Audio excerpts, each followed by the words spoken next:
बिस्मिल्लाहिर्रहमानिर्रहीम। हमारा course calculus 2 with course code math 1102। ये हमारी आउटलाइन है। आउटलाइन का मतलब कि कौन कौन से टॉपिक्स इसके अंदर होंगे हमारे। एक तो सबसे पहले जो हमारे टॉपिक्स हैं उनको स्टार्ट करने से पहले हम हमेशा अपने ऑब्जेक्टिव्स देखते हैं। उसके बाद हमारा जो यहाँ पे नंबर 2 दिया हुआ है पॉइंट, ये असल में हमारा टॉपिक नंबर 1 होगा कि homogeneous linear ODEs with constant coefficients. उसके बाद नेक्स्ट हम मूव कर जाएंगे solution with 2 distinct real roots पे। उसके बाद solution with 2 same real roots. उसके बाद सोल्यूशन विद कॉम्प्लेक्स रूट्स। तो सबसे पहले हम अपने ऑब्जेक्टिव्स डिस्कस करते हैं। तो ऑब्जेक्टिव्स के अंदर क्या है कि जो हमारी ओडीईज हैं जो हम स्टडी करेंगे वो ओडीईज हैं जिनके अंदर एक तो होगी second order homogeneous linear, second order homogeneous linear ODE. लेकिन उसके अंदर होगा क्या कि जो हमारी ओडीई के अंदर जो कोएफिशिएंट्स हैं वो कांस्टेंट नंबर्स होंगे। इस तरह की इक्वेशन के लिए हम एक बनाते हैं ऑक्सिलियरी इक्वेशन, या उसको हम कहते हैं कैरेक्टरिस्टिक इक्वेशन। ये जो इक्वेशन होती है ऑक्सिलियरी इक्वेशन या कैरेक्टरिस्टिक इक्वेशन, ये अलजेब्राइक इक्वेशन होती है। तो जो अलजेब्राइक इक्वेशन होती है उसके लिए जाहिर सी बात है हम अलजेब्राइक मेथड्स यानी जो हमारे अलजेब्रा के मेथड्स होते हैं वो यूज़ करेंगे। तो सीखेंगे कि ये कि ऑक्सिलियरी इक्वेशन किस तरह बनाई जाती है। एक तो हम ये सीखेंगे। एक दफ़ा ऑक्सिलियरी इक्वेशन बन गई तो उसको जब हम सॉल्व करेंगे, क्योंकि वो अलजेब्राइक इक्वेशन होगी, तो वो हमारी एक जो है ना क्वाड्रेटिक इक्वेशन बन जाएगी। उस क्वाड्रेटिक इक्वेशन को सॉल्व करेंगे तो हमारे पास ये बनता है कि 2 डिस्टिंक्ट रियल रूट्स आ जाएंगे। उसको यूज़ करते हुए हम सॉल्यूशन फाइंड करेंगे अपनी ओडीई का। उसके बाद क्या है कि ऑक्सिलियरी इक्वेशन जो है, जो कि क्वाड्रेटिक इक्वेशन होगी, उसके 2 सेम रियल रूट्स भी आ सकते हैं।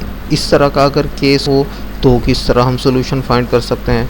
और अगर हमारी ऑक्सिलियरी इक्वेशन के कॉम्प्लेक्स रूट्स आ जाए यानी कि आयोटा की फॉर्म में कॉम्प्लेक्स रूट्स, तो फिर हम किस तरह सॉल्यूशन फाइंड करते हैं अपनी ओडीई का, ये हम सीखना चाह रहे हैं। ये हमारे ऑब्जेक्टिव्स हैं।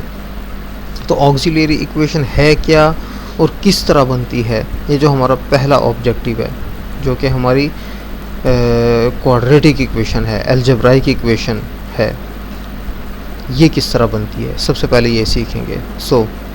सबसे पहले homogeneous linear ODEs with constant coefficients. ये जो हमारी हम यहाँ पर जो डिस्कस करेंगे वो क्या है, सेकंड ऑर्डर। सेकंड ऑर्डर का क्या मतलब कि मैक्सिमम जो डेरिवेटिव होगा वो कौन सा होगा, सेकंड डेरिवेटिव। सेकंड ऑर्डर का मतलब मैक्सिमम सेकंड डेरिवेटिव। होमोजीनियस, इसका क्या मतलब है कि राइट हैंड साइड हमारी क्या है, 0। और लीनियर का क्या मतलब है, ये हम देख चुके थे कि लीनियर के लिए हम 2 कंडीशंस होती हैं लीनियरिटी के। वो चेक करते हैं कि y या y के जितने भी डेरिवेटिव्स हैं उनकी मैक्सिमम पावर 1 होनी चाहिए। देखो y की पावर भी 1, y प्राइम की पावर भी 1, y डबल प्राइम की पावर भी 1। और दूसरी कंडीशन क्या थी लीनियरिटी की, वो ये थी कि जो हमारे ये जो y और y के डेरिवेटिव्स हैं उनके कोएफिशिएंट्स जो है ना वो मैक्सिमम या तो फंक्शन ऑफ x हो या कांस्टेंट नंबर्स हों। तो ये देखो ये भी कांस्टेंट है, ये भी कांस्टेंट है, और यहाँ पे 1 है वो भी कांस्टेंट है। तो ये हमारी लीनियर भी है। तो इस इक्वेशन को हम क्या कहेंगे, second order homogeneous linear ODE with constant coefficients. कि इसके अंदर ये y और y प्राइम या y डबल प्राइम के जो हमारे कोएफिशिएंट्स हैं वो क्या हैं, कांस्टेंट नंबर्स हैं। तो इन कांस्टेंट नंबर की वजह से जो है हमारी ये ओडीई कहलाएगी विद कांस्टेंट कोएफिशिएंट्स। अब ये ओडीईज हम क्यों डिस्कस करना चाह रहे हैं, यहाँ पर ऐसे भी तो हो सकता है ना कि यहाँ पे फंक्शन ऑफ x हो, यहाँ पे फंक्शन ऑफ x हो, यहाँ पे फंक्शन ऑफ x हो। ये जो इस तरह की ओडीईज होती हैं ना जिसके अंदर कांस्टेंट नंबर्स हों, इनकी हमें बहुत सारे जो ना मॉडल्स मिलते हैं। इस तरह की बहुत सारी एग्जांपल्स मिलती हैं हमें इलेक्ट्रिकल इंजीनियरिंग में, मैकेनिकल में, केमिकल के अंदर। यानी बहुत सारे सिस्टम ऐसे होते हैं जिनकी जो ओडीईज होती हैं वो इस फॉर्म के अंदर होती हैं, जो कि ये यहाँ पर दिखाई हुई है विद कांस्टेंट कोएफिशिएंट्स। अच्छा, अब चैप्टर 1 के अंदर हम ये पढ़ के आ चुके हैं सेक्शन 1.1। पहला जो सेक्शन था हमारा कि y प्राइम प्लस के वाई इज़ इक्वल टू 0। ये ODE हमारी जो है, इस तरह की जो ODE होती है उसका वो क्या होती है, ये एक्सपोनेंशियल हमारे मॉडल्स होते हैं। ये कौन से मॉडल होते हैं, एक्सपोनेंशियल। अब ये देखो कि आपको यहाँ पर कोई चीज़ ये नहीं लिखी हुई नज़र आ रही कि e⁻x या e⁻−x या e⁻cx या e⁻−cx, इस तरह का कुछ भी लिखा हुआ नज़र नहीं आ रहा।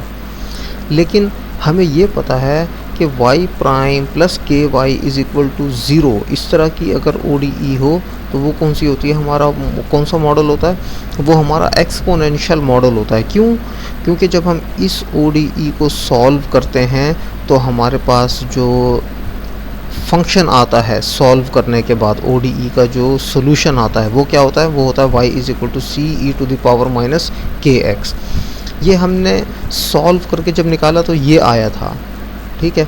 लेकिन सॉल्व किए बग़ैर भी जब भी हम इस तरह की ODE देखते हैं तो हम क्या कहते हैं कि ये कौन सी है, एक्सपोनेंशियल मॉडल। इसी तरह जब हम सेकंड ऑर्डर ODE की बात करते हैं, ये वाली जो है विद कांस्टेंट कोएफिशिएंट्स वाली, ठीक है, ये भी कौन सी है, एक्सपोनेंशियल।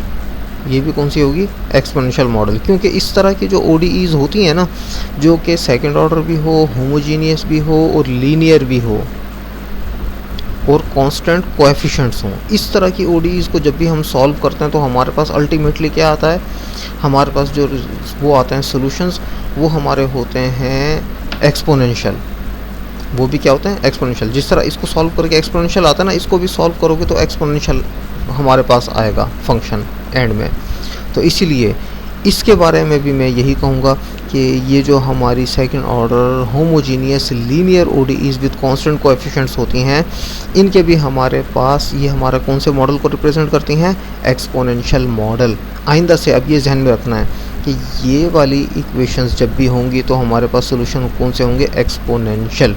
यहाँ तक बात समझ आई है, पहले ये बताओ।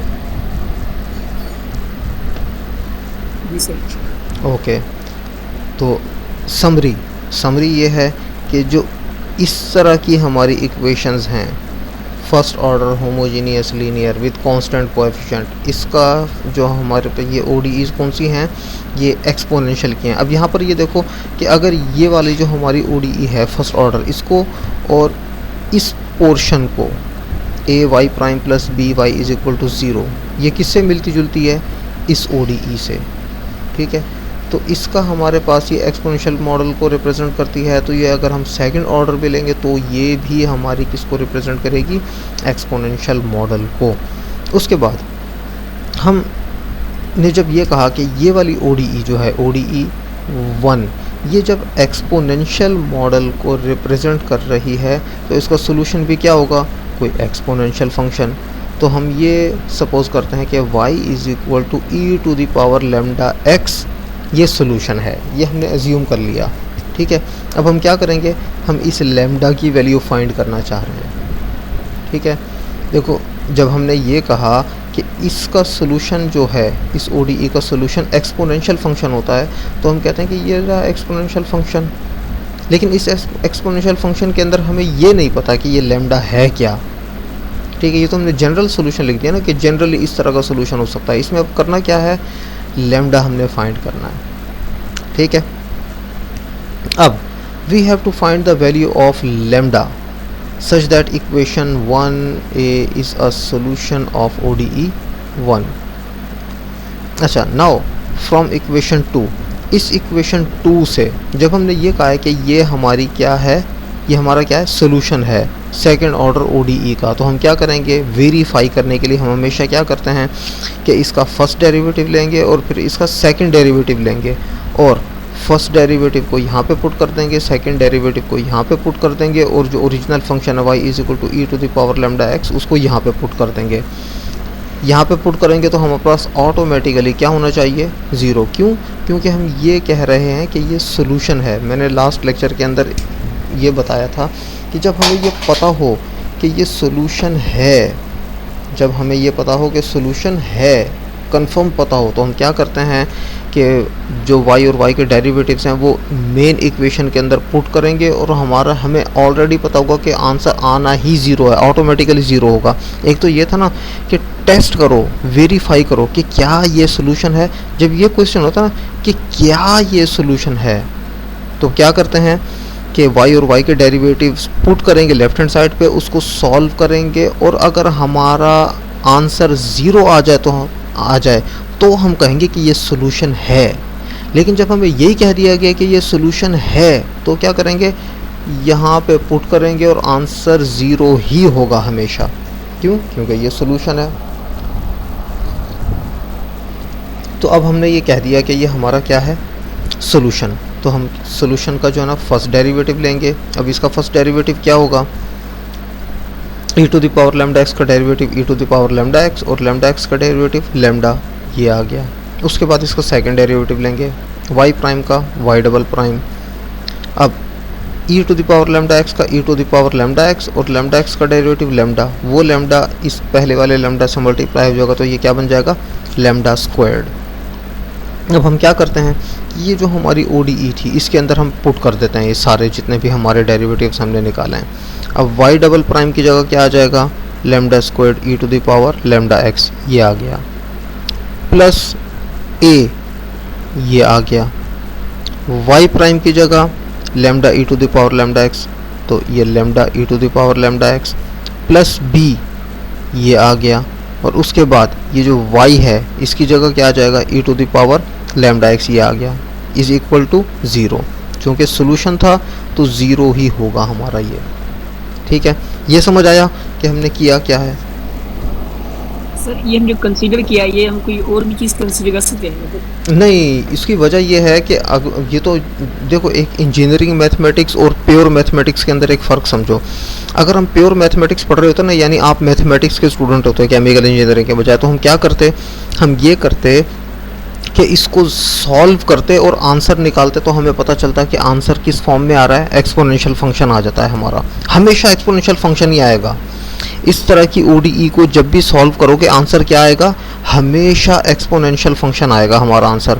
तो ये हमें चूँकि मैथमेटिक्स से ऑलरेडी पता है कि एक्सपोनेंशियल फंक्शन ही आंसर आता है, तो हमने कहा कि ये लो जी एक्सपोनेंशियल फंक्शन लिख देते हैं हम यहाँ पे। अब हम सिर्फ क्या कर रहे हैं कि हम ये पता करना चाह रहे हैं कि लैम्डा की वैल्यू क्या है। ठीक हो गया। तो हाँ, इसलिए हमने कहा कि यही सोल्यूशन है। तो इसके बाद हमने क्या किया, समरी में बता रहा हूँ कि इसके डेरिवेटिव्स लिए, इधर पुट किए और इज इक्वल टू ज़ीरो कर दिया। यहाँ तक समझ आया? जी सर। ओके, अब ये जो हमारी इक्वेशन आई है ये वाली, इसके अंदर क्या करो, e to the power lambda x, इसको ले लो कॉमन। तो ये देखो e to the power lambda x common आ गया, अंदर क्या बचेगा, lambda squared plus a lambda plus b is equal to zero. ठीक है, जब हमारे पास दो फंक्शंस का प्रोडक्ट ज़ीरो आ रहा हो, उसका क्या मतलब है कि या तो पहला फंक्शन ज़ीरो है या फिर दूसरा फंक्शन ज़ीरो है। अब ये जो है हमारा e to the power lambda x, ये क्या है हमारा, ये तो हमारा सोल्यूशन है। ये देखो e to the power lambda x क्या है हमारा सोल्यूशन, ये ज़ीरो नहीं है। एक y माइनस e की एक्सपोनेंशियल फंक्शन के लिए ये वाला जी यार, मैंने बताया ना कि हमारे पास ये जो इस तरह की ODEs को जब भी सॉल्व करोगे ना, जो इस तरह की ODEs हैं उनको जब भी सॉल्व करोगे तो हमारे पास एक्सपोनेंशियल फंक्शन ही आता है रिजल्ट। आंसर हमारे पास हमेशा हमेशा क्या आता है, माइनस में सर, ये आता है ऊपर। नहीं minus y minus y is equal to है यार, ये y is equal to e to, अच्छा ये इज इक्वल टू है। अच्छा, उसके बाद ये हमने कॉमन निकाल लिया, हमारे पास दो फंक्शंस बन गए, इनका प्रोडक्ट ज़ीरो है। इसका क्या मतलब है कि या तो पहला फंक्शन ज़ीरो है या फिर दूसरा फंक्शन ज़ीरो है। अब ये जो है e to the power lambda x, ये ज़ीरो नहीं है, ये ज़ीरो नहीं है। क्यों? क्योंकि ये तो हमारा सोल्यूशन, हमने कहा हुआ है कि इसका solution e to the power lambda x है। हमने ये थोड़ी कहा कि y is equal to zero है सोल्यूशन, ये तो हमने नहीं कहा। हमने क्या कहा कि e to the power lambda x हमारा सोल्यूशन है। ठीक है, तो इसका क्या मतलब हुआ कि ये ज़ीरो नहीं है। तो ये देखो हमने ये कहा कि इन दोनों के प्रोडक्ट में ये ज़ीरो नहीं है। तो इसका क्या मतलब है कि ये प्रोडक्ट ज़ीरो क्यों आ रहा है, इस टर्म की वजह से ज़ीरो आ रहा है हमारा।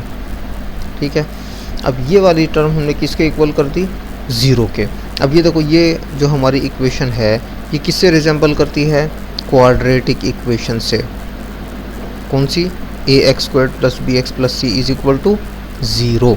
इस इक्वेशन से मिलती जुलती है ये जो हमारी इक्वेशन नंबर 3 है। ये किससे मिलती है, हमारी algebraic quadratic equation A X square plus B X plus C से। अब इस इक्वेशन को और इस इक्वेशन को कंपेयर करो तो हमारे पास ए क्या है, देखो 1, तो ये a इज इक्वल टू 1। और b किसके इक्वल है, ये देखो x वाली टर्म b, ये किसके इक्वल होगा, a के। और जो हमारा c है वो किसके इक्वल होगा, b के। अगर हम लेमडा को x सपोज कर लें, लेमडा को अगर हम x सपोज कर लें तो क्या बन जाएगा, एक्स स्क्वायर प्लस ए एक्स प्लस बी। तो इस एक्स स्क्वायर प्लस ए एक्स प्लस बी के अंदर जो हमारा पहला कोएफिशिएंट है वो किसके इक्वल है, 1 के। दूसरा कोएफिशिएंट किसके इक्वल है, यानी कि b जो होता है हमारे क्वाड्रेटिक इक्वेशन का, a के इक्वल। और जो हमारा थर्ड है वो किसके इक्वल है, c के। ये समझ आया, जी सर। ओके। समरी के ये हमारा हमने क्या कहा था कि क्योंकि हमारी second order homogeneous linear ODE with constant coefficients है, आंसर जब भी इस तरह की ओडीई को सॉल्व करोगे हमारे पास एक्सपोनेंशियल फंक्शन आएगा आंसर। तो हमने ये कह दिया कि y is equal to e to the power lambda x हमारा आंसर है, सोल्यूशन है हमारा ओडीई का। ठीक है, अब ये हमें नहीं पता कि लैम्डा की वैल्यू क्या हम रखें कि ये हमारा जो है ना सोल्यूशन बन जाए। तो लैम्डा की वैल्यू फाइंड करनी है हमने। तो हमने चूँकि ये कह दिया है कि ये हमारा सोल्यूशन इस फॉर्म के अंदर होगा, इस तरह का सोल्यूशन होगा हमारा।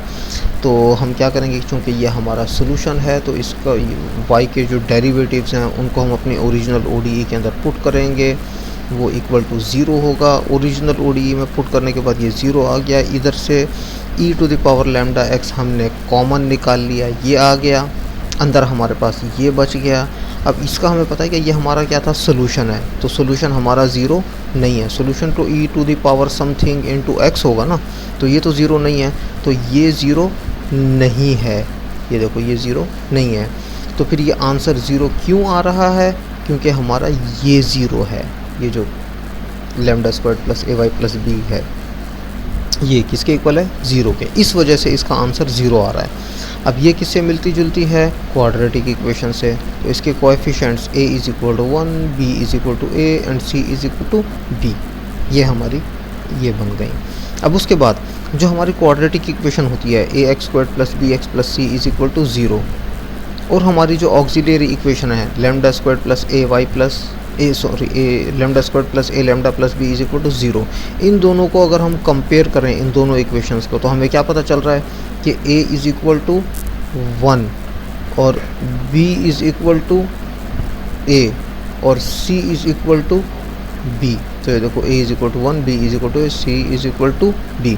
अब ये देखो कि अगर मैं इस इक्वेशन की बात करूँ a X square plus B X plus C, इसके अंदर हमारे पास x क्या होता है, minus B plus minus under root B square minus 4ac divided by 2a। ये हमारा क्या है, ये हमारा है क्वाड्रेटिक फार्मूला।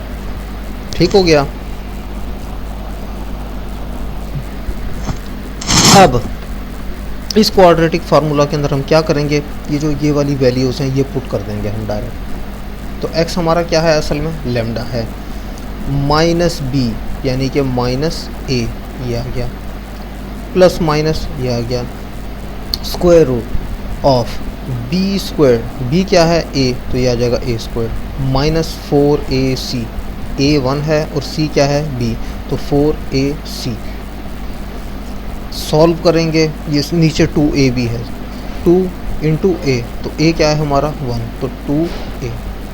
सॉल्व करेंगे तो ये हमारे पास बन जाएगा minus a plus minus square root a square minus 4b divided by 2। तो ये हमारे पास आ गया। लिखिया भी करो तो कल कितनी सी 132 सी, तो नाश्ते तो बाद चेक ही नहीं की मुड़ के, एक टाइम करा के मुड़ के यार, एक टाइम सही इतना थोड़ा अपने किसी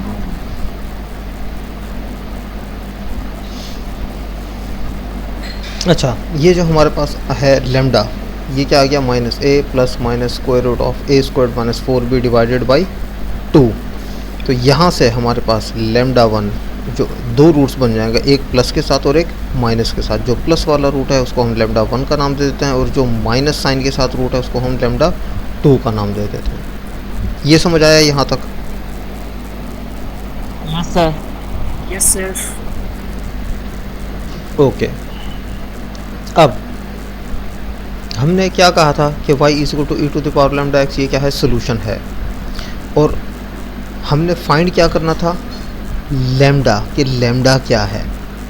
ठीक है, लैम्डा क्या आ गया, ये हमने अभी पिछली स्लाइड के अंदर देखा है कि लैम्डा की दो वैल्यूज़ आई, लैम्डा 1 ये वाली वैल्यू और लैम्डा 2 ये वाली वैल्यू, यानी कि एक प्लस वाली और एक माइनस वाली।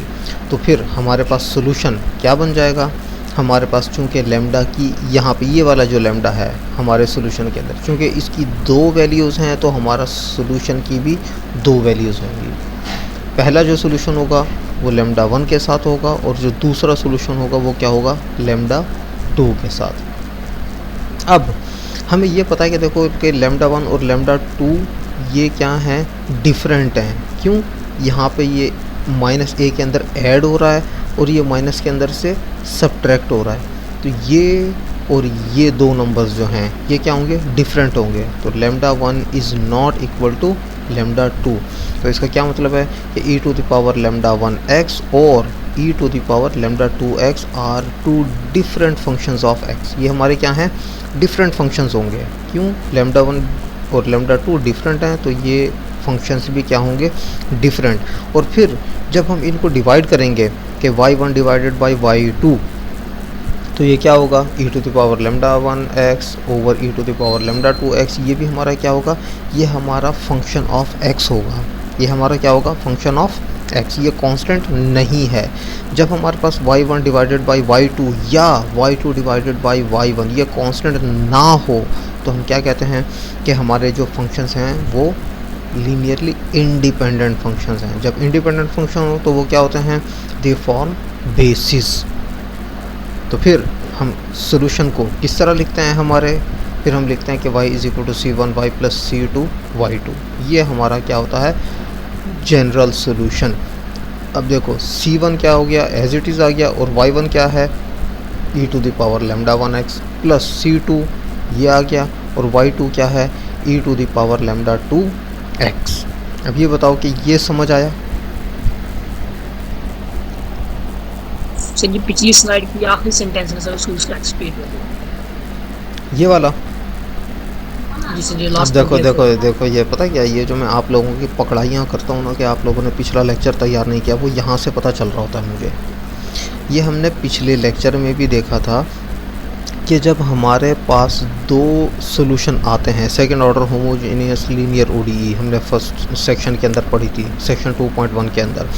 तो जब हमारे पास दो सॉल्यूशन आते हैं y1 और y2, तो हम सबसे पहले क्या चेक किया करते थे, जनरल सॉल्यूशन बनाने से पहले हम ये चेक करते थे कि y1 और y2 कहीं एक दूसरे के ऊपर डिपेंड तो नहीं कर रहे। कहीं ऐसा तो नहीं है कि y1 is equal to k times y2, यानी कि y1 is equal to 3y2 या y1 is equal to -7y2। इस तरह की कंडीशन तो नहीं है। ये चेक करने का तरीका क्या था कि हम y1 और y2 को डिवाइड करते थे। अगर तो कांस्टेंट नंबर आ गया हमारे पास डिवाइड करने के बाद, तो इसका क्या मतलब है कि y1 और y2 हमारे क्या हैं, डिपेंडेंट हैं एक दूसरे के ऊपर।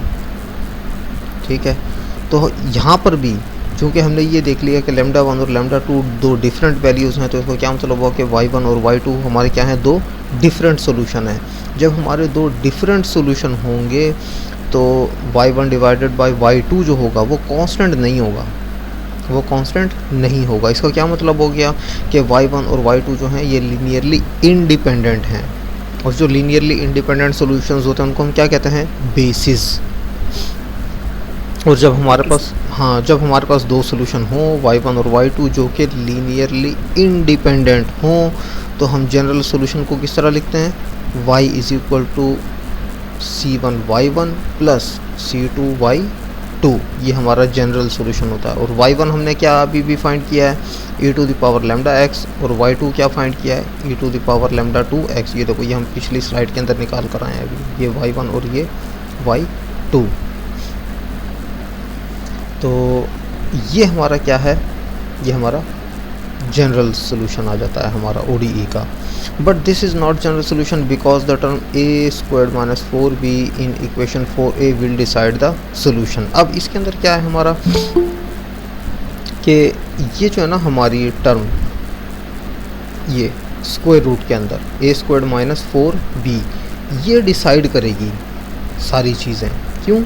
क्योंकि देखो हम क्वाड्रेटिक इक्वेशन के अंदर ऑलरेडी हम पढ़ के आए हुए हैं कि जो हमारा अंडर रूट के अंदर जो टर्म होती है ना, जो स्क्वायर रूट के अंदर लिखी हुई होती है, इसको हम क्या कहते हैं, डिस्क्रिमिनेंट। इसको हम क्या कहते हैं, डिस्क्रिमिनेंट। अब इस डिस्क्रिमिनेंट की बेसिस पर हम क्वाड्रेटिक इक्वेशन के ऑलरेडी FSC के अंदर भी पढ़कर आए हैं, 3 तरह के केसेस बनते हैं। ठीक है, discriminant is positive, discriminant is equal to 0 and discriminant is negative. तो इस बेस पर हमारे जो ना सॉल्यूशन भी 3 तरह के आएंगे। ठीक है, तो सबसे पहले जो हमारा केस है वो क्या है, 2 डिस्टिंक्ट रियल रूट्स। ये देखो कि अब मैं समराइज़ कर रहा हूँ इसको कि ये हमारे पास जो है ना लैम्डा 1 और लैम्डा 2 ये हमारे पास आए थे ऑक्सिलरी इक्वेशन के सॉल्यूशंस। ठीक है, अब इस ऑक्सिलरी इक्वेशन के अंदर हम ये चेक करेंगे कि क्या लैम्डा 1 और लैम्डा 2 डिफरेंट हैं या नहीं हैं, ये चेक करना है सबसे पहले। ठीक है, तो उसके लिए हम क्या करेंगे, इस डिस्क्रिमिनेंट जो ना इसको लेकर चलेंगे हम। तो हमारा जो डिस्क्रिमिनेंट है वो क्या है, a² माइनस 4b। अगर ये पॉजिटिव नंबर हो, यानी कि a² minus 4b is equal to k1 where k1 is positive, तो ये जो हमारे पास है कि under root a² minus 4b ये क्या होगा, under root k1 is equal to k, ये हमारा पॉजिटिव आएगा। ठीक है, तो हम क्या करेंगे कि लैम्डा जो है minus a plus minus under root a² minus 4b, ये हमारा a² माइनस 4b चूँकि पॉजिटिव नंबर है, तो ये देखो हमने एक पॉजिटिव नंबर आ गया हमारे पास। और जब हम इसका स्क्वायर रूट ले लेंगे k1 का तो कोई ना कोई नंबर आएगा ना, तो ये देखो वो नंबर आ गया हमारे पास। अब माइनस a प्लस 2 और माइनस a माइनस 2 ये क्या होंगे, 2 डिफरेंट नंबर्स आ जाएंगे हमारे पास, एक प्लस के साथ और एक माइनस के साथ। तो ये देखो y1 ये लैम्डा 1 और लैम्डा 2 एक प्लस के साथ और एक माइनस के साथ, तो ये 2 डिफरेंट हैं हमारे पास रूट्स, लैम्डा 1 और लैम्डा 2। तो हमारे पास 2 सॉल्यूशन बन जाएंगे, y1 is equal to e to the power lambda 1x और y2 is equal to e to the power lambda 2x। ठीक है, अब इस बेस पे हम जो है ना, चूँकि ये 2 डिस्टिंक्ट और रियल रूट्स हैं, तो हमारे पास ये 2 फंक्शन आ गए। इसको अब हम क्या करेंगे कि हम चेक करेंगे कि क्या ये लीनियरली इंडिपेंडेंट हैं या नहीं। तो इसको किस तरह टेस्ट करेंगे, this function divided by this function या second function divided by first function. तो ये देखो first function divided by second function क्या बन जाएगा, ये बन जाएगा e to the power lambda 1x minus lambda 2x is equal to e to the power x common आ जाएगा, ये आ गया, अंदर क्या बन गया, लैम्डा 1 माइनस लैम्डा 2। अब लैम्डा 1 माइनस लैम्डा 2 ये जाहिर सी बात है, लैम्डा 1 भी एक नंबर है और लैम्डा 2 भी एक नंबर है, तो नंबर में से नंबर माइनस होगा तो आंसर क्या आएगा, एक नंबर, बेशक पॉजिटिव हो बेशक नेगेटिव हो। तो e to the power some number into x, तो ये क्या आ गया, फंक्शन ऑफ x। अब ये देखो कि ये कांस्टेंट नहीं आया आंसर, तो इसका क्या मतलब हुआ कि हमारे जो y1 और y2 हैं ये क्या हैं, लीनियरली इंडिपेंडेंट। तो ये क्या बनाते हैं, बेसिस। तो अब जब चूँकि y1 और y2 बेसिस बना रहे हैं तो हमारा जनरल सोल्यूशन क्या होगा, y is equal to c1 y1 plus c2 y2, और हमारा फिर फाइनली जनरल सोल्यूशन क्या बनेगा, y is equal to c1 e to the power lambda 1x plus c2 e to the power lambda 2x। ये हमारा जनाब general solution आ जाएगा। अच्छा, अब ये बताओ कि यहाँ तक समझ आई है।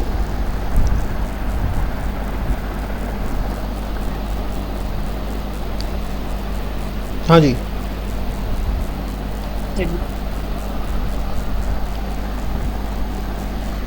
क्लियर है? Yes sir.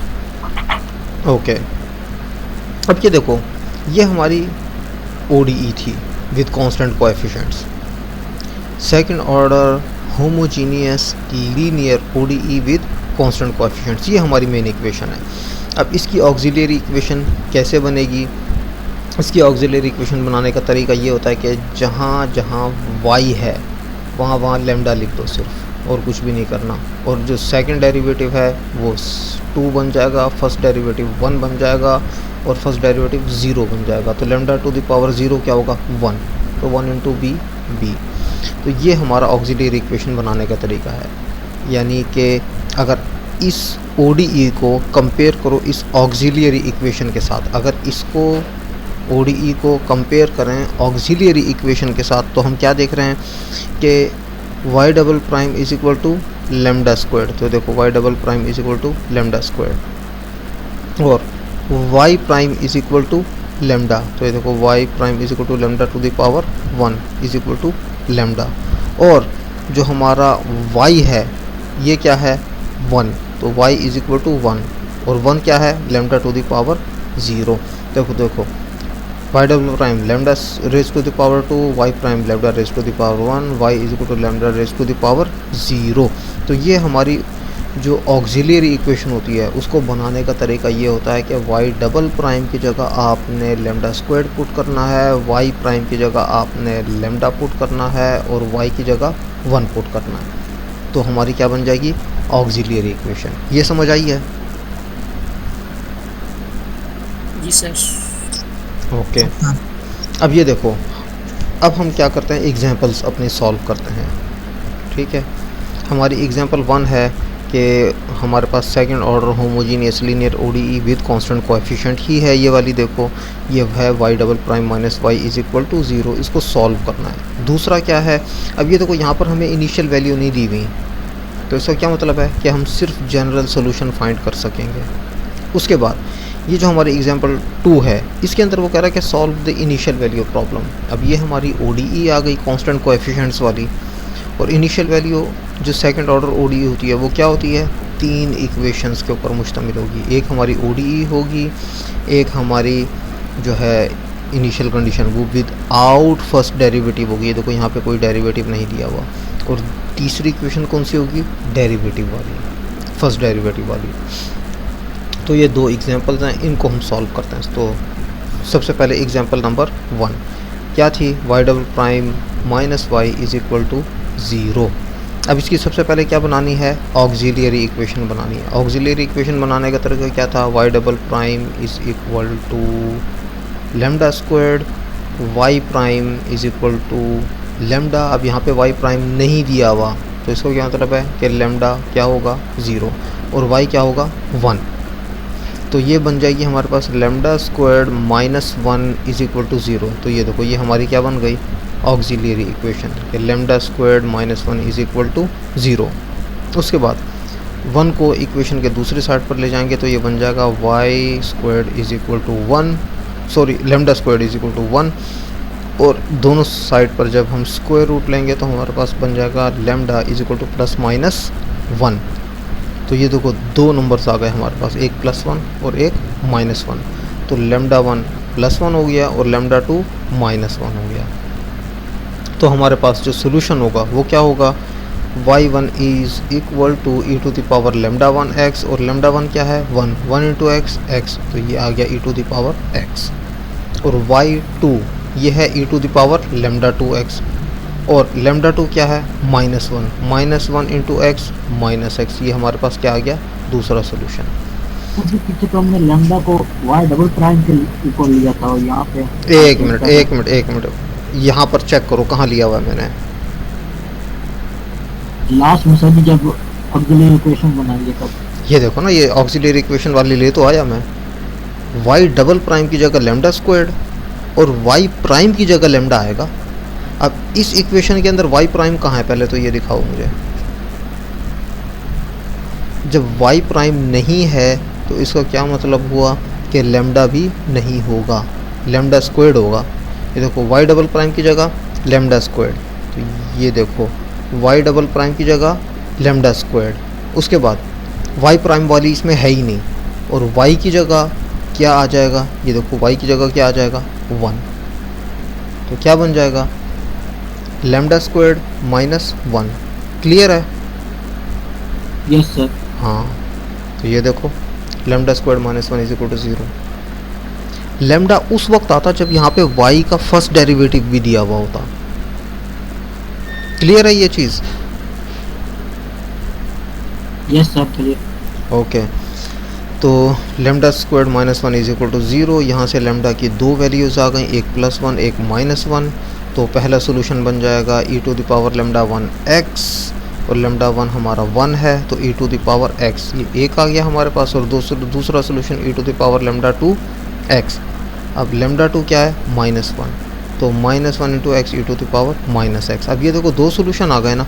अब सबसे पहले हमने ये चेक करना है कि क्या ये लीनियरली इंडिपेंडेंट हैं या लीनियरली डिपेंडेंट हैं। ठीक है, वो किस तरह चेक करेंगे? y1 डिवाइडेड बाई y2 या y2 डिवाइडेड बाई y1 कर लो, जो आपका दिल चाहे, नो इशू। तो हम यहाँ पर y1 डिवाइडेड बाई y2 कर रहे हैं, तो y1 हमारे पास है e⁻x डिवाइडेड बाई y2 हमारे पास है e⁻−x।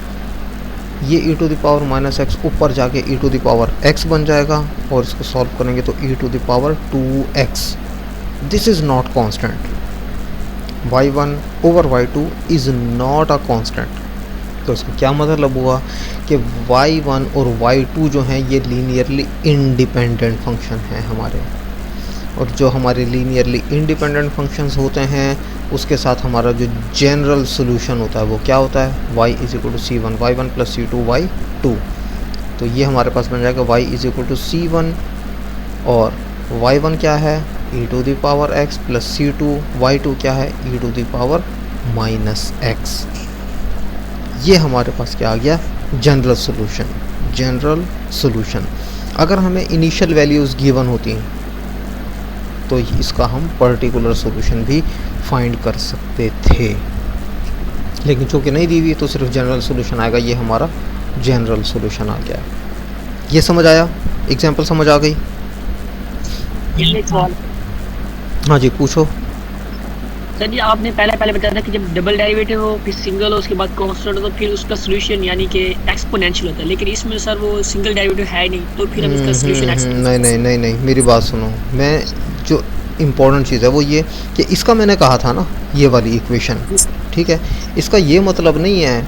इसका मतलब ये है मेरे भाई कि second order homogeneous linear ODE with constant coefficient जब भी होगी तो उसका हमारे पास जो है ना एक्सपोनेंशियल फंक्शन आएगा। Answer second order homogeneous linear with constant coefficient. ये नहीं कहा था कि ये भी हो और ये भी हो। नो, ये नहीं है कि y डबल प्राइम भी हो, y प्राइम भी हो और y हो तो हमारे पास एक्सपोनेंशियल फंक्शन आएगा। जो चीज़ है वो ये है कि second order homogeneous linear ODE with constant coefficients होगी तो हमारा जो सॉल्यूशन आएगा वो क्या आएगा? Exponential function. तो ये देखो, ये जो हमारे पास इक्वेशन, ये जो एग्जांपल दी हुई है इसके अंदर ये इक्वेशन हमारी कौन सी है? Second order homogeneous linear with constant coefficients है कि नहीं? जी सर। तो बस इसका सॉल्यूशन मेरे भाई फिर जो ना वही आएगा e⁻ समथिंग। ठीक है, हाँ। उसके बाद एग्जाम्पल 2, ये देखो इसके अंदर y प्राइम वाली भी आ गई हमारे पास। ठीक है, और हमारे पास इनिशियल कंडीशंस भी दो दी हुई हैं कि y at x is equal to 0 is 4 and y prime at x is equal to 0 is -5। तो अब इसकी हम सबसे पहले क्या बनाएंगे कि देखो ये बात याद रखनी है कि जब हमारे पास second order homogeneous linear ODE हो तो हम सबसे पहले ये चेक करते हैं कि हमारे पास जो कोएफिशिएंट्स हैं वो कांस्टेंट नंबर्स हैं या फंक्शन ऑफ x हैं, ये चेक करते हैं। तो हमने जब चेक किया तो ये क्या हो गया? ये हमारे कांस्टेंट कोएफिशिएंट्स हैं। जब कांस्टेंट कोएफिशिएंट्स हों सारे के सारे तो हम क्या करते हैं? ऑक्सिलरी इक्वेशन बना देते हैं फ़ौरन। ठीक है, तो ऑक्सिलरी इक्वेशन कैसे बनेगी? y डबल प्राइम की जगह लेमडा स्क्वायर्ड, y प्राइम की जगह लेमडा और y की जगह 1। तो ये देखो ये हमारी ऑक्सिलरी इक्वेशन बन गई। ठीक है, अब ये जो लेमडा है इसको मैं ब्रेकअप कर लेता हूँ किस तरह? +2 लेमडा माइनस लेमडा, यानी फैक्टराइजेशन की है सिंपली, जो आप मैट्रिक के अंदर करते आए हो। ठीक है, तो ये हमारे पास बन जाएगा lambda squared +2 lambda minus lambda -2 is equal to 0। अब ये जो पहली दो टर्म्स हैं इसके अंदर से लैम्डा कॉमन ले लेंगे और ये जो बाद की दो टर्म हैं इसमें से -1 कॉमन ले लेते हैं। तो ये देखो लैम्डा कॉमन लिया, अंदर लैम्डा प्लस 2 बन गया, -1 कॉमन लिया, लैम्डा प्लस 2 बन गया। अब ये हमारे पास एक टर्म है और ये दूसरी टर्म है। इन दोनों टर्म्स के अंदर से लैम्डा प्लस 2 क्या है, कॉमन है। ये देखो इस टर्म के अंदर भी लैम्डा प्लस 2 है और इस टर्म के अंदर भी लैम्डा प्लस 2 है। तो लैम्डा प्लस 2 कॉमन आ गया, अंदर क्या बन जाएगा, लैम्डा -1। तो ये लैम्डा -1 इज इक्वल टू 0। दो फंक्शंस का प्रोडक्ट 0 मीन्स या तो पहला फंक्शन 0 है या दूसरा फंक्शन 0 है। अगर पहला फंक्शन 0 है तो हमारे पास लैम्डा इज इक्वल टू -2 है, और अगर दूसरा फंक्शन 0 लें तो y is equal to 1, lambda is equal to 1 है। तो हमारे पास देखो दो रूट्स आ गए लैम्डा के, -2 और 1। तो y1 जो है वो क्या है, e to the power lambda 1 x, और लैम्डा 1 क्या है हमारे पास -2, तो ये बन जाएगा e to the power -2x। ये एक सोल्यूशन आ गया। और दूसरा सोल्यूशन क्या होगा, e to the power lambda 2x। Lambda 2 हमारे पास क्या है 1, तो ये क्या बन गया e to the power x। अब ये देखो y1 और y2 आ गए हमारे पास। क्या चेक करेंगे सबसे पहले कि ये हमारे लीनियरली इंडिपेंडेंट हैं या नहीं। क्या तरीका होता है, y1 डिवाइडेड बाई y2, तो e to the power -2x divided by e to the power x। Solve करेंगे तो e to the power -3x जो कि कांस्टेंट नहीं है, ये फंक्शन ऑफ x है। तो जनरल सॉल्यूशन किस तरह लिखते हैं जब हमारे पास लीनियरली इंडिपेंडेंट फंक्शन हो, c1 y1 plus c2 y2। y1 की जगह y1 की वैल्यू यानी कि e to the power -2x, और y2 की जगह y2 की वैल्यू यानी कि e to the power x। ये हमारे पास क्या आ गया, जनरल सॉल्यूशन। अब हमारा ये इनिशियल वैल्यू प्रॉब्लम था ठीक है। जो इनिशियल वैल्यू प्रॉब्लम होता है उसके अंदर हमें देखो दो कंडीशंस दी हुई होती हैं, एक विदाउट डेरिवेटिव और एक विद डेरिवेटिव। तो हमारे पास ये देखो कि विदाउट डेरिवेटिव तो आ गया जनरल सॉल्यूशन, हमें डेरिवेटिव वाली टर्म भी चाहिए। तो हम क्या करेंगे, इस इक्वेशन का डेरिवेटिव लेंगे। तो y का डेरिवेटिव y प्राइम, c1 ये आ गया, e to the power -2x का derivative e to the power -2x, और -2x का डेरिवेटिव -2 वो ये आ गया, प्लस c2 ये आ गया, e to the power x का derivative e to the power x। ये हमारे पास डेरिवेटिव वाली टर्म आ गई। अब ये देखो एक इक्वेशन डेरिवेटिव वाली और एक बगैर डेरिवेटिव वाली। बगैर डेरिवेटिव वाली के अंदर जो हमारे बगैर डेरिवेटिव की इनिशियल कंडीशन थी वो पुट करेंगे। तो वो क्या थी, y at x is equal to 0 is 4। इसका क्या मतलब है कि x 0 है और y क्या है 4।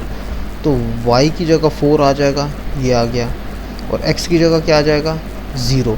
तो x की जगह क्या आ जाएगा 0। e to the power 0 1, 1 into c1 c1 ये आ गया, plus c2 e to the power 0 1, 1 into c2 c2 ये आ गया। तो c1 plus c2 is equal to 4। ये हमारे पास एक इक्वेशन आ गई c1 और c2 में। अब हम क्या करेंगे कि ये जो डेरिवेटिव वाली टर्म है इसके अंदर हम डेरिवेटिव वाली इनिशियल कंडीशन पुट करेंगे। तो y प्राइम किसके इक्वल है, -5 के, और x क्या है 0। अब x is equal to 0, y prime is equal to -5। ये हम कहाँ पुट करेंगे, इस इक्वेशन के अंदर। अब y प्राइम की जगह क्या आ जाएगा -5। तो ये देखो ये आ गया -5। उसके बाद हमारे पास ये जो x है ये क्या है 0। तो e टू द पावर 0 क्या बन जाएगा 1, 1 इंटू -2c1। तो ये क्या बन जाएगा -2c1। तो ये देखो -2c1 आ गया। उसके बाद e to the power 0 1, 1 into c2। तो ये देखो ये हमारे पास क्या आ गया c2। अब हमारे पास c1 और c2 के अंदर दो इक्वेशंस आ गई हैं, एक तो ये वाली इक्वेशन g और एक हमारी कौन सी है इक्वेशन f। इस इक्वेशन f और इक्वेशन g को साइमल्टेनियसली सॉल्व करेंगे तो हमारे पास c1 आ जाता है 3 और c2 आ जाता है 1। अब ये 3 और 1 कहाँ पुट करेंगे, जनरल सॉल्यूशन के अंदर। तो ये देखो यहाँ पर 3 और यहाँ पे 1। तो ये हमारे पास पर्टिकुलर सोल्यूशन आ गया। y is equal to 3 e to the power minus 2x plus e to the power x, ये हमारा क्या हो गया, पर्टिकुलर सोल्यूशन। अब ये जो पर्टिकुलर सोल्यूशन है इसका हम क्या करते हैं, ग्राफ यानी कि सोल्यूशन कर्व ड्रॉ करते हैं। सोल्यूशन कर्व ड्रॉ करने के लिए ये मैंने जो है ना क्या कहते हैं एक पाइथन कोड लिखा और उसका सोल्यूशन कर्व ड्रॉ किया, तो ये हमारे पास सोल्यूशन कर्व बन गया। ठीक है, अच्छा ये मैंने क्या किया है भला, एक मिनट। हाँ, अब एक और चीज़ इस सोल्यूशन कर्व के अंदर इम्पोर्टेंट वो ये जो हमारा सोल्यूशन कर्व आया ना कि ये देखो, इस सबसे पहले ये डिक्रीज़ हो रहा है और फिर उसके बाद क्या हो रहा है, इंक्रीज़ हो रहा है। ठीक है, ये क्या हो रहा है, पहले डिक्रीज़ हो रहा है और फिर उसके बाद इंक्रीज़ हो रहा है। हम अपने सोल्यूशन को देखें ज़रा एक दफ़ा। ये जो हमारा था ना एक्सपोनेंशियल फंक्शन, अगर तो हमारे पास सिंगल एक्सपोनेंशियल फंक्शन हो, सिंगल एक्सपोनेंशियल फंक्शन, तो क्या होता है कि अगर तो वो e to the power minus हो तो वो एक्सपोनेंशियल डीके होता है, और e to the power plus हो तो एक्सपोनेंशियल इंक्रीज़ होता है। यहाँ पर देखो कि एक्सपोनेंशियल डिक्रीज़ भी है और एक्सपोनेंशियल इंक्रीज़ भी है, दोनों हैं, डीके भी है और इंक्रीज़ भी है, दोनों चीज़ें बैक वक्त मौजूद हैं।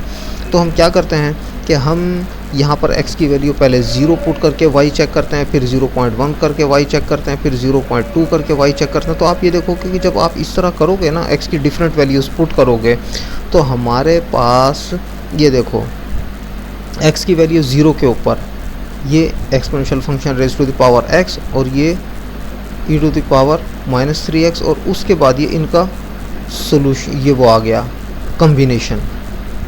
ठीक है, तो देखो पहले ये डिक्रीज़ हुई वैल्यूज़ यानी 4, 3, 2, और फिर उसके बाद दोबारा इंक्रीज़ होना शुरू हो गई 3, 4, 5, 6, 7, 8, 9, 10, 11, 12। तो इस वजह से हमारे पास ये जो है ये पहले डिक्रीज़ आ रहा है और फिर उसके बाद इंक्रीज़ आ रहा है। तो इम्पॉर्टेंट चीज़ जो मैं कहना चाह रहा हूँ कि जो हमारा सोल्यूशन कर्व है इसके अंदर अगर तो सिंगल होता हमारे पास सिर्फ e to the power minus या e to the power plus, तो क्या होता कि या तो खाली डीके आ रहा होता या खाली इंक्रीज़ आ रहा होता। लेकिन ये दोनों का कॉम्बिनेशन है, ये दोनों का क्या है, कॉम्बिनेशन। तो इस वजह से हमारे पास पहले डिक्रीज़ आया और फिर इंक्रीज़ आया। ये भी तो हो सकता था पहले इंक्रीज़ आया और उसके बाद डिक्रीज़ आना शुरू हो जाए, ये भी पॉसिबल था। तो तरीका क्या होता है चेक करने का कि x की वैल्यू 0.0 पुट करो और y की वैल्यू निकालो, 0.1 पुट करो y की वैल्यू निकालो, 0.2 पुट करो y की वैल्यू निकालो। तो आपके पास क्या बन जाएगा, आपके पास इस तरह का टेबल बन जाएगा कि x की वैल्यू इंक्रीज़ करते जाओ और y की वैल्यू फाइंड करते जाओ। तो आप देखोगे कि जैसे जैसे आप x की वैल्यू इंक्रीज़ करोगे पहले तो एक डिक्रीज़ आएगा और उसके बाद फिर इंक्रीज़ आना शुरू हो जाएगा। ठीक है, तो ये हमारे पास जो है ना तरीका होता है चेक करने का। तो ये हमारा सोल्यूशन कर्व, ये आप एक्सेल के अंदर भी ड्रॉ कर सकते हो, और ये जो मैंने टेबल बनाया ये आप एक्सेल के अंदर भी बना सकते हो। ठीक है, तो अब करना ये है कि घर पे आपने बैठ के ये जो हमारा टेबल और उसके बाद ये जो हमारा सोल्यूशन कर्व है इसको आपने खुद से ड्रॉ करना है। ठीक है, हो जाएगा।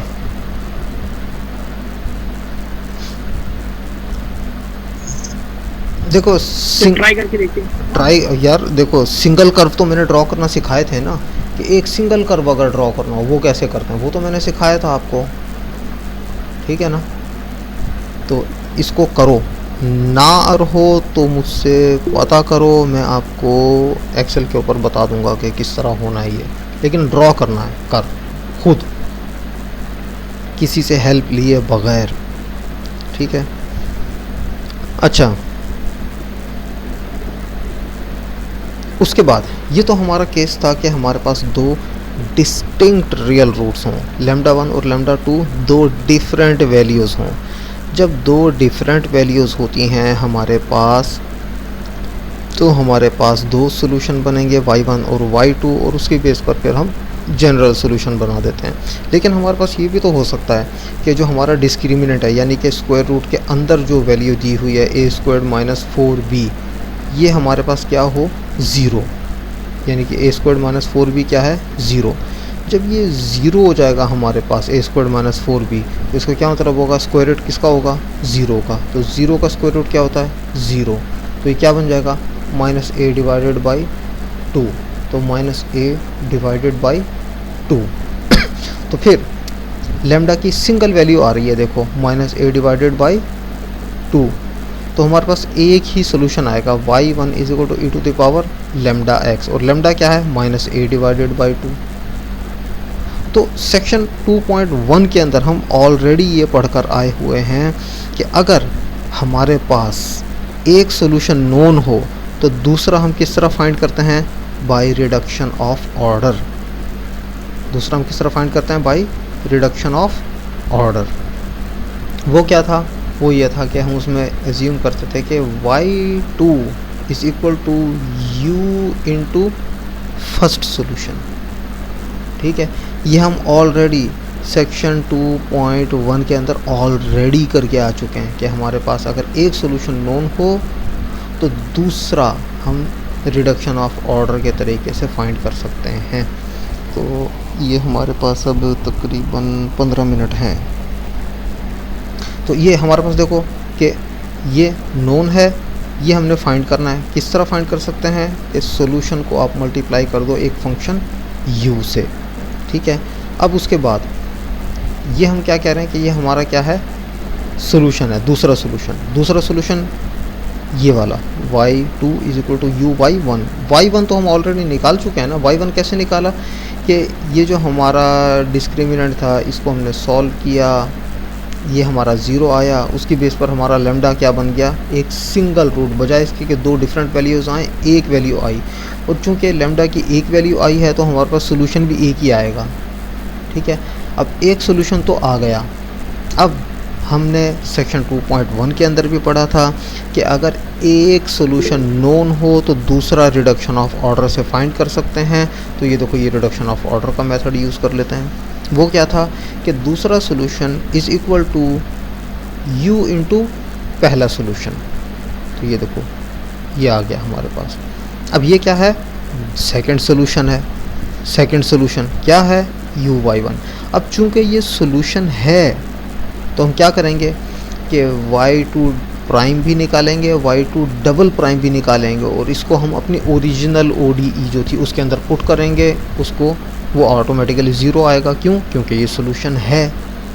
तो ये देखो, हम यही करते हैं कि y2 is equal to u into y1।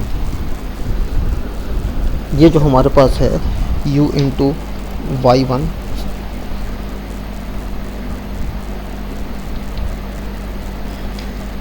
इसका हम क्या करते हैं, पहले फर्स्ट डेरिवेटिव लेते हैं। फर्स्ट डेरिवेटिव लेंगे तो y2 prime is equal to first function का डेरिवेटिव सेकंड वैसे का वैसे प्लस फर्स्ट फंक्शन वैसे का वैसे सेकंड का डेरिवेटिव। उसके बाद इसका सेकंड डेरिवेटिव फाइंड करते हैं। सेकंड डेरिवेटिव क्या होगा, इसका डेरिवेटिव y2 डबल प्राइम, इसके अंदर फर्स्ट फंक्शन का डेरिवेटिव सेकंड वैसे का वैसे प्लस फर्स्ट फंक्शन वैसे का वैसे सेकंड का डेरिवेटिव। तो y1 का derivative y1 prime plus first function का डेरिवेटिव सेकंड फंक्शन वैसे का वैसे प्लस फर्स्ट फंक्शन वैसे का वैसे सेकंड का डेरिवेटिव। तो ये y1 डबल प्राइम आ गया। अब ये जो दो टर्म हैं u prime y1 prime u prime y1 prime, ये ऐड होकर क्या बन जाएंगे, 2u प्राइम y1 प्राइम। अब हम क्या करेंगे कि y2 prime y2 double prime, इनको हम कहाँ पे पुट करेंगे, अपनी जो ओरिजिनल ODE थी हमारी y2 double prime plus ay prime plus by, इसके अंदर पुट कर देंगे ये वाली वैल्यूज़ y2 प्राइम और y2 डबल प्राइम की। तो ये देखो, ये हमने वैल्यूज़ पुट कर दी। ये हमारे पास y2 डबल प्राइम आ गया plus a into y prime आ गया प्लस by2 आ गया। तो ये देखो, इस इक्वेशन के अंदर हमने पुट की, किसके इक्वल होगा, ज़ीरो के। अब यहाँ से ये जो पहली तीन टर्म्स हैं ये एज इट इज़ आ गई। इस इधर क्या किया, ए को हमने पहली टर्म से भी मल्टीप्लाई कर दिया, दूसरे से भी कर दिया, तो ये हमारे पास आ गया। इधर क्या किया, बी को अंदर मल्टीप्लाई कर दिया, तो bu/y1 आ गया। अब हम क्या करते हैं, हम जनाब ये करते हैं कि हमारी जो ये है इक्वेशन टर्म वो u डबल प्राइम y1 ये आ गई, 2u प्राइम y1 प्राइम ये आ गई, और फिर उसके बाद यानी कि हमने u डबल प्राइम वाली टर्म अलग करनी है, u प्राइम वाली अलग करनी है और u वाली अलग करनी है। तो u डबल प्राइम वाली सिर्फ एक ही टर्म है, u डबल प्राइम y1 ये आ गई। अब u प्राइम वाली एक ये है u प्राइम वाली और एक ये है u प्राइम वाली, दो टर्म्स हैं, तो इन दोनों टर्म्स को इकट्ठे कर दिया तो ये दोनों आ गई हमारे पास। उसके बाद u वाली टर्म्स, एक ये है एक और ये दूसरी और ये तीसरी, इन तीनों को हमने इकट्ठे लिख दिया। अब नेक्स्ट हम क्या करते हैं कि u डबल प्राइम वाली एक टर्म हो गई, u प्राइम इधर से कॉमन ले लेंगे, यानी ये जो दो टर्म्स हैं इनमें से, और ये जो तीन टर्म्स हैं आखिरी इनमें से u को कॉमन ले लेंगे। तो ये देखो u प्राइम कॉमन आ गया और u कॉमन आ गया। तो अब ये देखो कि हमारे पास क्या बन गई ODE सॉल्व, यानी सिंप्लीफाई होकर u double prime y1 plus u prime two y1 prime plus a y1 plus u into y1 double prime plus a y1 prime plus b y1। अब ये देखो कि y1 तो हम निकाल चुके थे सोल्यूशन, y1 तो हम निकाल चुके हैं ऑलरेडी। कहाँ पे निकाला है, ये देखो e to the power minus ax/2, ये सोल्यूशन है, ये हम ऑलरेडी निकाल चुके हैं। अब चूँकि y1 सोल्यूशन है तो चूँकि y1 सोल्यूशन है तो ये क्या हो जाएगा 0, ये वाली हमारे पास क्या हो जाएगी 0। तो ये देखो ये क्या हो गई 0। अब 0 इंटू u ये क्या बन जाएगा 0।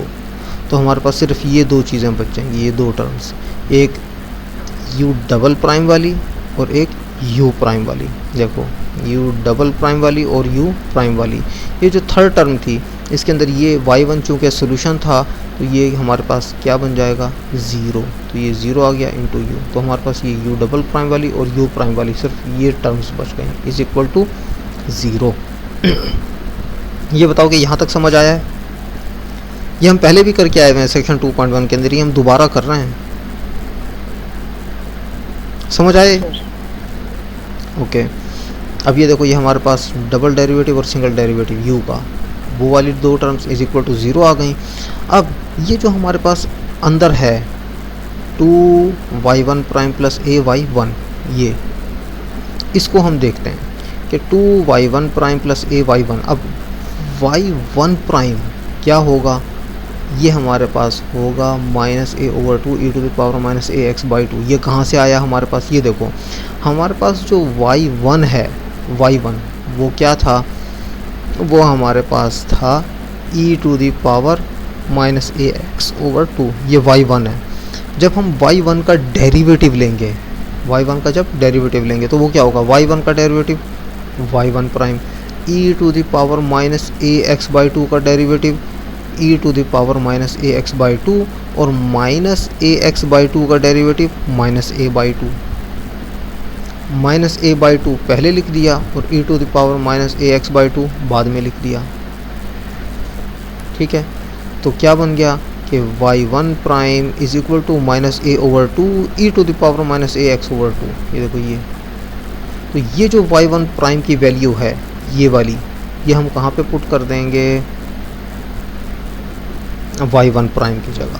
तो ये देखो y1 प्राइम की जगह पुट कर दी हमने। ठीक है, अब ये देखो कि ये जो हमारे पास 2 और ये वाला 2 ये क्या हो जाएंगे कैंसिल, ये 2 और ये 2 कैंसिल हो गया, हमारे पास क्या बन गया माइनस a। तो ये देखो माइनस a आ गया। अब e to the power minus ax/2 ये क्या था y1। ये देखो ये आ गया हमारे पास, ये क्या है y1। तो माइनस ay1 प्लस ay1 ये क्या हो गए 0। तो ये क्या मतलब हुआ कि 2y1 prime plus ay1 is equal to 0। तो ये देखो 2y1 प्राइम प्लस ay1 ये क्या है 0। तो हमारे पास क्या बच जाएगा u double prime y1 is equal to 0। तो ये देखो u double prime y1 is equal to 0। ये समझ आई है?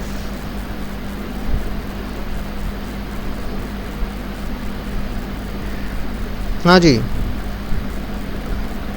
सर एक बार बता दें सर। अच्छा, ये जो अंदर वाली टर्म है ना, इसको हमने एज इट इज़ लिख दिया पहले तो। ठीक है, अब ये जो y1 है, ये तो हम सोल्यूशन ऑलरेडी निकाल चुके हैं ना, कि हमने क्या कहा था कि लैम्डा की सिर्फ जो ना डिस्क्रिमिनेंट 0 होने की वजह से लैम्डा की सिर्फ एक वैल्यू आती है, तो हमारे पास सिर्फ एक सोल्यूशन आता है y1, ऐसा था ना। अब वो जो हमारे पास एक सोल्यूशन आया था, ये सिंगल सोल्यूशन, इसका हम डेरिवेटिव ले लेते हैं। इसका जो डेरिवेटिव है वो क्या आ जाता है, y1 prime is equal to minus a over 2 e to the power minus A x by 2, यानी कि y1 प्राइम वो क्या है, minus a by 2 e to the power minus A x by 2। तो हमने ये जो सोल्यूशन था जो कि ऑलरेडी हमने लैम्डा की बेस पर निकाला हुआ था, उसका सिर्फ डेरिवेटिव लिया तो हमारे पास ये वैल्यू आ गई। इसका क्या मतलब है कि इन फ्यूचर जहाँ पर भी y1 प्राइम होगा उसकी जगह हम ये लिख सकते हैं, ये टर्म, ठीक है। तो हमने सिर्फ यही किया कि जो हमारे पास y1 प्राइम था उसकी जगह y1 प्राइम की वैल्यू हमने लिख दी। ये जो ये वाला 2 है ना बाहर वाला, वो तो ये है, ये वाला जो 2 है y1 प्राइम के साथ, ये जो y1 प्राइम के साथ 2 है वो ये आ गया, और y1 प्राइम की जगह क्या आ गया, minus a by 2 e to the power minus A x by 2। अब इसके अंदर, और ये जो दूसरी टर्म है ay1 वो एज इट इज़ आ गई। अब ये 2 और ये 2 कैंसिल हो गए, तो हमारे पास minus A E to the power minus A x by 2, तो minus A E to the power minus A x by 2, minus A ये आ गया, और ये जो है E to the power minus A x by 2 ये क्या है, y1, ये हमारा क्या है y1। कहाँ से निकला, ये जो हमने सिंगल सॉल्यूशन फाइंड किया था, ये y1 क्या है, E to the power minus A x by 2। क्या मतलब कि E to the power minus A x by 2 की जगह y1 लिख सकते हैं, और y1 की जगह ये लिख सकते हैं, मर्जी है। तो हम E to the power minus A x by 2 की जगह क्या लिख सकते हैं, y1। तो ये देखो E to the power minus A x by 2 की जगह क्या लिख सकते हैं, y1। तो अब ये दूसरी टर्म एज इट इज़ आ गई, तो माइनस वाली टर्म पॉजिटिव वाली टर्म के साथ कैंसिल, तो हमारे पास क्या आ गया, 0। क्या मतलब कि जो 2y1 प्राइम प्लस ए y1 है ये क्या है, 0। तो 2y1 प्राइम प्लस ए y1 0 है, तो यहाँ पर देखो 2y1 प्राइम प्लस ए y1 0 आ जाएगा, तो 0 इंटू यू प्राइम 0 बन जाएगा, तो हमारे पास सिर्फ ये रह जाएगा, u double prime y1 is equal to 0। Clear है, यस सर। ओके। अब ये जो हमारे पास है u double prime y1 is equal to 0, इसके अंदर ये देखो कि ये जो y1 है ये u double prime into y1 is equal to 0। इसका क्या मतलब है कि जब दो फंक्शंस का प्रोडक्ट 0 आ रहा हो, या तो पहला फंक्शन 0 होता है या दूसरा 0 होता है, या हो सकता है दोनों भी 0 हों। लेकिन हमें ये पता है कि y1 0 नहीं है, क्यों, क्योंकि y1 तो E to the power minus A x by 2 है। तो इसका क्या मतलब हुआ कि y1 0 नहीं है। तो ये प्रोडक्ट 0 क्यों आ रहा है, क्योंकि ये 0 है u डबल प्राइम, तो u double prime is equal to 0। अब u डबल प्राइम को किस तरह लिख सकते हैं, d2u over D x squared, ठीक है, सेकेंड डेरिवेटिव है ना विद रिस्पेक्ट टू x, तो d2u over D x squared. इसको मज़ीद कैसे लिख सकते हैं, d by d x into d u by d x is equal to 0। इस dx को इक्वेशन के दूसरी साइड पर ले जाएंगे तो यहाँ पे d बचेगा, du बाई डी एक्स बचेगा, और ये dx जो है ये दूसरी साइड पर चला गया तो 0 इंटू डी एक्स बन जाएगा, ठीक है। अब क्या करते हैं, दोनों साइड्स पर इंटीग्रेट करते हैं, तो देखो दोनों साइड पर इंटीग्रेट कर दिया, ये d और इंटीग्रल कैंसिल, हमारे पास बच जाएगा du बाई डी एक्स, और ये जो हमारे पास है 0, इसका इंटीग्रल क्या हो जाएगा, इसका इंटीग्रल हो जाएगा कांस्टेंट ऑफ इंटीग्रेशन c1। अब ये देखो कि ये c1 आ रहा है, अगर इसका दोबारा से डेरिवेटिव लो तो यही इक्वेशन बन जाएगी ऊपर वाली। अच्छा, ये कांस्टेंट ऑफ इंटीग्रेशन है। अब क्या करते हैं, इस dx को दूसरी साइड पे ले जाते हैं, तो ये देखो ये दूसरी साइड पे आ गया dx। अब क्या करते हैं, अगेन दोनों साइड पर इंटीग्रेट कर देते हैं, तो इंटीग्रल और d कैंसिल, u हमारे पास ये आ गया, c1 इंटू डी एक्स का क्या आएगा, c1 का इंटीग्रल c1x, और ये कांस्टेंट ऑफ इंटीग्रेशन, ठीक हो गया, ये हमारे पास u आ गया। अब इसके अंदर हम क्या करते हैं, हम कंसिडर करते हैं कि c1 इज इक्वल टू 1 और c2 0, ये हम एज्यूम कर लेते हैं। तो हमारे पास u क्या आ जाएगा, x, ये 1 है ये 0 है, तो u क्या हो गया, x। अब ये जो u is equal to x आया है इसको हम कहाँ पे पुट करेंगे, वो जो हमने कहा था कि second solution is equal to u into first solution, यहाँ पे पुट करेंगे तो यहाँ पे x आ जाएगा, तो ये बन जाएगा xy1। ये देखो xy1 यानी कि y2 is equal to xy1, ये हमारे पास सेकंड सोल्यूशन आ गया। अच्छा, अब ये कि आप जो ना C1 और C2 की वैल्यूज़ खुद से फाइंड करो, वो हमें ज़रूरत नहीं है। हम जानबूझकर C1 को 1 रखें और C2 को 0 रखें, तो हमारे पास देखो असल में हो क्या रहा है कि जो फंक्शन आने चाहिए ना y2 और y1 वो लीनियरली इंडिपेंडेंट होने चाहिए। इम्पॉर्टेंट चीज़ ये है, इम्पॉर्टेंट क्या है कि y1 और y2 जो दो सोल्यूशन है ये लीनियरली इंडिपेंडेंट होने चाहिए। अब ये देखो एक हमारे पास था y1 और y2 क्या है xy1, अगर हम इनको डिवाइड करेंगे ना, ये y1 है, ये जो हमने ऑलरेडी लेमडा की सिंगल वैल्यू के साथ निकाला था, और y2 क्या है xy1, और y1 हमारे पास ये हमने y1 की वैल्यू पुट कर दी। अब देखो हमारे पास y1 भी है और y2 भी है, ये y1 है और ये y2 है। अगर इन दोनों को डिवाइड करें तो ये हमारे पास कांस्टेंट नहीं आएगा, ये फंक्शन ऑफ x आएगा। तो इसका क्या मतलब है कि ये हमारे पास बेसिस बना रहे हैं, यानी कि लीनियरली इंडिपेंडेंट फंक्शंस हैं। अगर आप यहाँ पर C1 की वैल्यू फाइंड करते, C2 की फाइंड करते और उनको पुट करते तो वो एक बड़ा कॉम्प्लिकेटेड सा सोल्यूशन बन जाता। हमें जो इम्पोर्टेंट चीज़ चाहिए होती है वो क्या होती है कि y1 और y2 जो है ना वो लीनियरली इंडिपेंडेंट होने चाहिए, इम्पोर्टेंट सिर्फ। तो लीनियरली इंडिपेंडेंट बनाने के लिए अगर ये खाली फंक्शन ऑफ x हो यानी सिंपल x हो तो भी ये लीनियरली इंडिपेंडेंट फंक्शन बनेंगे। तो अगर खाली x भी रखना हो यहाँ पे, उसका क्या तरीका है कि C2 को ज़बरदस्ती 0 कर दो, C1 को 1 कर दो, तो u is equal to x बन जाएगा। और अगर हम u is equal to x करें तो भी हमारे पास, अगर u को हम x करें तो भी हमारे पास जो दो फंक्शन आते हैं ये लीनियरली इंडिपेंडेंट ही होंगे। तो हमारा जनरल सॉल्यूशन फिर किस तरह लिखा जाएगा, C1 y1 plus C2 y2। अब C1 y1 हमारा क्या था e to the power minus ax/2 और y2 हमारा क्या था x into e to the power minus ax/2। तो ये हमारा जनरल सॉल्यूशन है।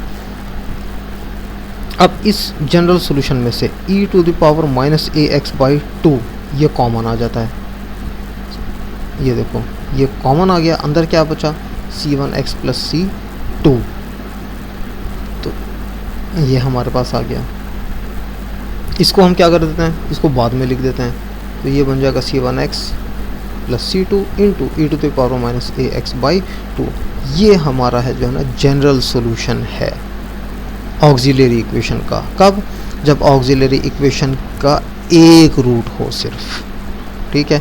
अब इम्पोर्टेंट चीज़ समराइज़ कर रहा हूँ मैं, जब हमारे पास दो डिफरेंट रूट्स आ रहे हों, जब हमारे पास दो डिफरेंट रूट्स आ रहे हों, ये इस चीज़ को नोट करना है, जब दो डिफरेंट हों रूट्स तो जनरल सॉल्यूशन ये बनेगा हमारे पास C1 y1 plus C2 y2। लेकिन जब हमारे पास सेम रूट्स आ रहे हों, यानी कि ये देखो कि ये सेम रूट है सिंगल, तो फिर जनरल सॉल्यूशन किस तरह लिखा जाएगा, फिर C1 y1 plus C2 y2 नहीं लिखा जाएगा, फिर लिखा जाएगा C1x plus C2 e to the power minus ax/2। ये हमारा होगा। क्लियर है?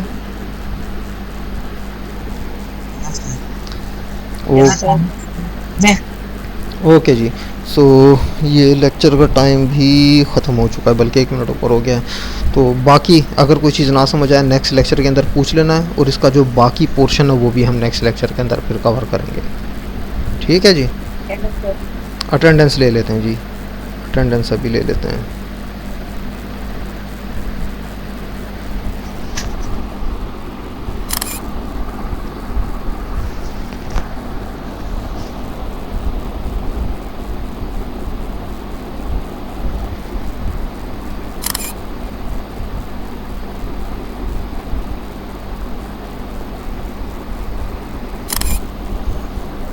ओके जी, थैंक यू, अल्लाह हाफ़िज़।